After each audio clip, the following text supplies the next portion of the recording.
তুমি কি জানো, ইসলাম কেবল নাম নয়, ইসলাম একটি ভিত্তির উপর দাঁড়িয়ে আছে। হযরত আব্দুল্লাহ ইবন উমর রাদিয়াল্লাহু বলেন, আমি রাসূলুল্লাহ সাল্লাল্লাহু আলাইহি ওয়াসাল্লামকে বলতে শুনেছি, 5টি জিনিসের উপর ইসলামের বুনিয়াদ রাখা হয়েছে। ভাবতে পারছো, আমাদের পুরো জীবন মাত্র 5টি স্তম্ভের উপর দাঁড়িয়ে। প্রথমত, সাক্ষ্য দেওয়া যে আল্লাহ ছাড়া কোনো সত্য উপাস্য নেই এবং মুহাম্মদ সাল্লাল্লাহু আলাইহি ওয়াসাল্লাম আল্লাহর রাসূল। এটা শুধু মুখের কথা নয়, এটা বিশ্বাস, এটা আত্মসমর্পণ। দ্বিতীয়ত, সালাত কায়েম করা, শুধু নামাজ পড়া নয়, নামাজকে জীবনের অংশ বানানো।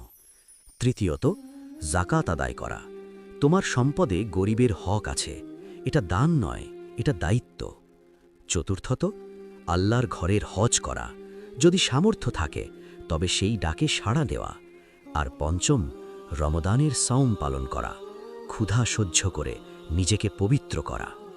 এই 5টি স্তম্ভ যদি মজবুত থাকে তাহলে ঈমানের ঘরও মজবুত থাকবে।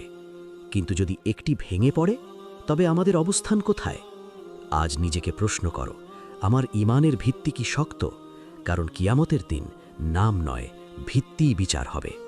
আল্লাহ আমাদেরকে এই 5টি স্তম্ভ দৃঢ়ভাবে পালন করার তৌফিক দান করুন। আমিন।